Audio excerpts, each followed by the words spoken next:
4 lições da direção e poder de Deus. E começa com o texto de Mateus 17, 24, que diz: E chegando eles a Cafarnaum, aproximaram-se de Pedro os que cobravam as dracmas, que eram os impostos, e disseram: O vosso mestre não paga as dracmas? Disse Pedro: Sim. E entrando em casa, Jesus lhe antecipou, dizendo: Que te parece, Simão? De quem cobram os reis da terra os tributos? Ou o censo? Dos seus filhos ou dos alheios? Mas, para que os não escandalizemos, vai, disse Jesus, ao mar, lança o anzol, tira o primeiro peixe que subir, e abrindo-lhe a boca, encontrarás um estáter, que era uma moeda da época, né? Que tinha um certo valor. Toma-o e dá-o por mim e por ti, disse Jesus, Mateus 17, 24. Dentro desta história que ocorreu, nós temos aqui 4 lições. Siga as 4 lições. Primeira delas é identificar o talento. Segunda, o milagre de Deus não dispensa o esforço humano. Terceiro, nada escapa do controle de Deus. Quarto, obedecer sem questionar. Muito bem, vamos então à primeira lição do que acabamos de ler. E diz aqui, identificar o talento. O Senhor Jesus sabia que Pedro era um pescador, e o melhor pescador. Ele poderia ter mandado outro discípulo, mas não. Ele usou o que tinha, o talento preciso para aquilo. Trazendo para os dias de hoje, é o que a pessoa precisa fazer, identificar aquilo que ela é melhor. Muitos não estão avançando por não fazer uso do seu talento, ou seja, aquilo que ela faz de melhor. Use o seu talento. E aí que está a questão. Responda para si, é claro, qual é o seu talento? De repente, você tem um excelente talento, e você não faz uso. E se não fizer uso, não tem como você prosperar. Veja que em Deuteronômio 28 está escrito: o Senhor abençoará as obras das tuas mãos. Ou seja, mãos vazias, Deus não abençoa. Se não houver trabalho na sua mão, como que Deus poderá fazer com que aquele trabalho prospere, se ele não existe? Como que eu posso multiplicar 0? 0 vezes 10, 0. Vai dar 0. Se não há nada em que eu faça, não tem como Deus fazer aquilo prosperar. Quem apenas observa o vento e não lança a semente com medo, não prosperará, porque não vai plantar, não vai colher. Mas a questão é essa. Eu lembro de um testemunho de uma senhora, isso há muito tempo atrás, eu penso que deve ter sido em 98, 1998, foi 99, essa senhora veio à reunião do Congresso Financeiro, e ela tinha saído de uma falência, tinha fechado um restaurante, ou era 2, não lembro quantos, mas ela trabalhava com restauração, e ela ficou só com as dívidas, um carro velho e um monte de problemas. E em uma das reuniões da prosperidade, Deus, na ocasião, falou sobre a pessoa tomar atitudes e usar o talento que ela tem. E essa mulher, que trabalhava na área da alimentação, ela tinha feito um curso de confeitaria, é isso mesmo? E ela aprendeu a fazer, ela se especializou em fazer uns certos bombons de chocolate que tinha recheio. Uns com morango, outros com coco, outros com, enfim, com vários tipos de coisa. Recheio de, por exemplo, amêndoas. E eram uns bombons muito finos, podemos assim dizer, uma coisa mais requintada, fina. E naquele dia ela saiu e Deus deu a ela uma direção. Falou: por que você não começa a trabalhar com o que você sabe, com bombons? E ela foi numa casa de embalagem, comprou 12 caixas pequenas, comprou o material necessário, pediu para fazer uns cartões com o contato dela. Em cada caixa ela colocou 12 bombons.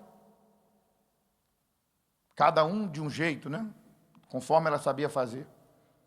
E foi em 12 estabelecimentos, tanto padaria como restaurante. E entregou e falou, olha, eu trabalho com esse tipo de produto. Se você tiver interesse, eu atendo as encomendas. E ela entregou. Naquela semana, fizeram uma encomenda de 50. E ela começou. De 50 foi para 100. De 100 foi para 200, 300, 400. Quando eu fiz a visita na empresa dela, ungi a empresa, porque ela saiu da cozinha de casa, que ela fazia com a filha, e foi para um estabelecimento. E contratou 2 ou 3 pessoas.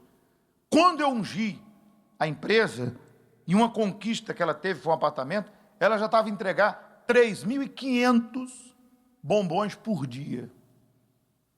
Ou seja, aquele talento só funcionou porque ela colocou em prática.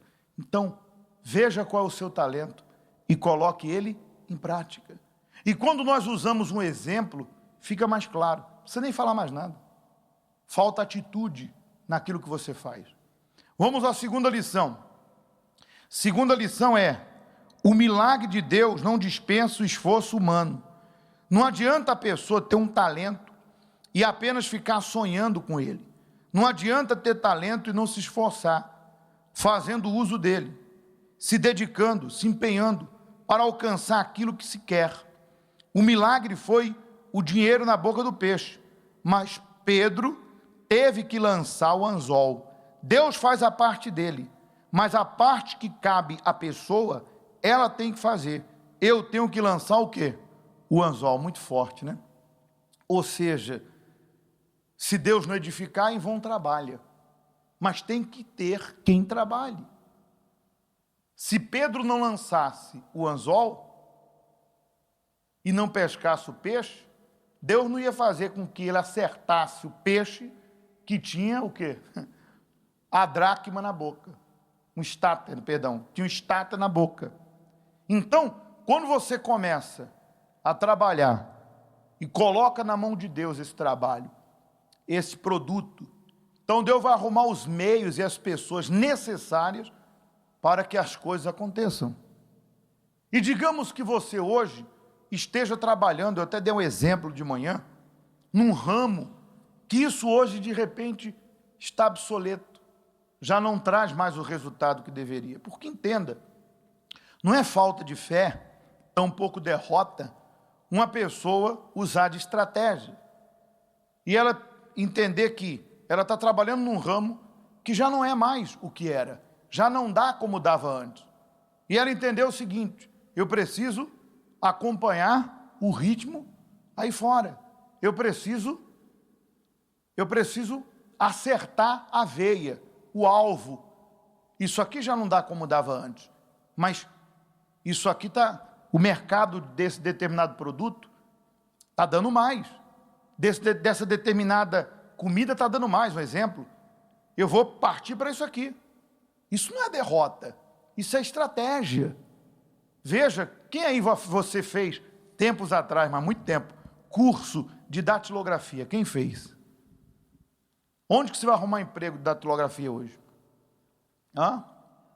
Lugar nenhum. Verdade ou mentira? Lembra? Eu lembro que meu irmão terminou dele e falou: vou começar o meu. E cada dedo é uma letra, né? Hoje, podemos dizer que na época não foi um tempo perdido, mas hoje não serve mais para quê? Para nada. Eu acho que nem vende mais aquelas máquinas, vende? Só se for no museu aí, esses brechó que vendem coisa usada, de repente você encontra uma, mas de repente não vai funcionar não. Porque já era. Aquilo está ultrapassado, já deu o que tinha que dar. Eu vou lhe dar um exemplo claro. Eu lembro de um senhor que ele trabalhava com móveis. E ele sempre pediu oração: pastor, minha loja de móveis, loja de móveis, e a coisa não anda. E eu um dia falei para ele, falei, olha, senhor, a gente sabe que hoje, é claro, é óbvio, ele trabalhava aqueles móveis de madeira mesmo, né? Móveis feitos à mão, enfim. Falei, você sabe que hoje, no crescimento das indústrias, hoje existe muita opção de móveis baratos, é ou não é? E que é feito em grandes quantidades, que são até bonitos, mas de repente não dura tanto. Mas as pessoas preferem comprar o mais barato, sim ou não? E que tem uma diversidade melhor. Ninguém quer comprar aqueles móveis mais antigos, uma coisa de madeira que é mais caro, enfim. Então, de repente, aqueles que trabalham com móveis, podemos assim dizer, de lei, móveis mais antigos, acho que você está entendendo, não tem tantos clientes devido à opção que as pessoas têm fora. Então, naquela ocasião que ele falou comigo, era um mercado que já não estava dando tanto. E eu falei para ele, olha, o senhor tem que entender que o fato do senhor mudar de ramo ou buscar uma alternativa melhor, isso não é derrota, isso é estratégia. E ele gostou da ideia, que ele foi um toque que Deus deu. E ele saiu daquele ramo e começou no ramo da alimentação. Eu não recordo se ele tinha aberto um restaurante ou se ele vendia apenas produtos. Mas o homem ficou maravilhado. Começou a prosperar. Então, nem sempre o que precisa-se é usar o talento. Às vezes, é preciso usar estratégia. Se não está dando no que você faz, repito, não é derrota, tampouco falta de fé. Você partir para um outro ramo em que aquilo te dê uma condição melhor. Então, é sabedoria, é estratégia. Fica aí apenas esse recado para você avaliar. Terceiro, nada escapa do controle de Deus. Existem situações na vida da pessoa que requer o uso do seu talento para solucionar o problema que a aflige. Se o Senhor Jesus mandou Pedro atrás de dinheiro, é porque nem ele e seus discípulos tinham, mas com a disposição de Pedro, eles conseguiram. Deus sabe o que você está passando, porque tudo está no controle dele. E o que jamais pode faltar em você é a disposição para vencer. Desistir jamais pode passar pela sua cabeça. Nada escapa do controle de quem? De Deus. Ou seja, Deus não falha. Deus sabe da nossa condição. E é óbvio, é claro, que se eu e você estamos a lutar, porque também se a pessoa está acomodada, se ela não tem disposição, como que Deus vai revelar a ela o que Ele quer? Veja que todos os heróis e homens da Bíblia que venceram, e não só estes, os heróis dos dias de hoje, a pessoa teve que tomar atitude. Gideão saiu da caverna, Abraão ouviu a voz de Deus, enfim, Davi teve que ter disposição para derrubar Golias, e dali em diante começou a história dele. Se eu não fizer nada, eu vou estar acomodado, e acomodado não chega em lugar algum. Eu tenho que crer nisso aqui, ó. Nada escapa do controle de Deus. Eu vou começar e Deus vai estar comigo. E mesmo que as coisas não sejam no meu tempo, ou não aconteçam na expectativa que eu tenho, Deus vai me honrar, porque Ele não falha. Ele disse, assim será a palavra que sai da minha boca. Não voltará vazia, fará o que me apraz e prosperará naquilo para qual eu a designei. Então, vamos agora à quarta lição. Obedecer sem questionar. Pedro já tinha lançado o anzol muitas vezes e nunca havia pescado um peixe com dinheiro dentro. Ele poderia questionar a direção do Senhor Jesus, mas não, ele obedeceu. Quando eu obedeço, o sobrenatural o quê? Acontece. Guarde esta frase: sem obedecer à direção de Deus, eu não vejo o poder do milagre. É claro que Pedro já tinha tido uma experiência com quem? Com Jesus. Quando ele estava pescando, pescou a noite toda, estava lavando as redes, e Jesus entra no barco de Pedro para pregar para a multidão, e diz para Pedro, ó, lança a rede aqui. E ele, Senhor, toda noite eu pesquei, não pesquei nada, em alto mar, tal, lugar mais propício, mas sobre a tua palavra. Então, ele já havia tido uma experiência com Jesus, da pesca maravilhosa. E aí a pergunta é, você nunca teve uma experiência com Deus? Quem já teve? Então, se Deus, ele fez você provar do poder dele, e se revelou para você, o que ele quis dizer? Eu estou à sua disposição. Se você crer, se você me buscar, não duvidar, eu vou te honrar. Então, Pedro não questionou porque ele sabia que o Deus que lá atrás tinha honrado ele quando ele lançou a rede, num local que não havia peixe, e que não era um lugar propício para pescar, e ele teve uma pesca, não apenas uma pesca, mas uma pesca o quê? Maravilhosa. Ele sabia que Jesus, na promessa que ele estava dando ali, não iria falhar.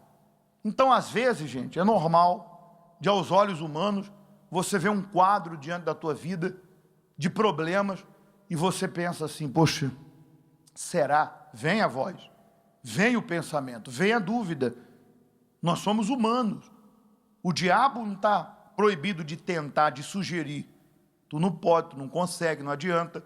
Mas é nesse momento que nós temos que mostrar em quem estão os nossos olhos. Se é no problema ou se é em Deus. De maneira que quando aquela voz, ou aquele pensamento, ou aquela ideia vem, dizendo que não adianta, dentro de você, você diz, adianta sim, porque tudo é possível ao que crê. O Deus que me prometeu, ele não vai falhar comigo. Mesmo que todos digam que não, mesmo que o mundo diga que não, eu vou continuar obedecendo. Obedecendo a voz do pastor? A palavra de quem? De Deus. Até porque tudo que nós anunciamos e ensinamos está aqui. Se nós ensinarmos algo, ou anunciarmos algo que não está na Bíblia, então não faça, porque não é bíblico, Deus não vai honrar. Não é a palavra de Deus, é uma criação do homem. Mas se está aqui, não tenha medo. Quem planta com Deus, colhe. Então, Pedro tinha dentro dele essa certeza. O Deus que me deu uma experiência na pesca maravilhosa, não vai falhar agora nesse anzol que eu vou lançar para acertar justamente o peixe que tem uma estátua na boca. Então, a última lição diz, obedecer sem questionar. Amém?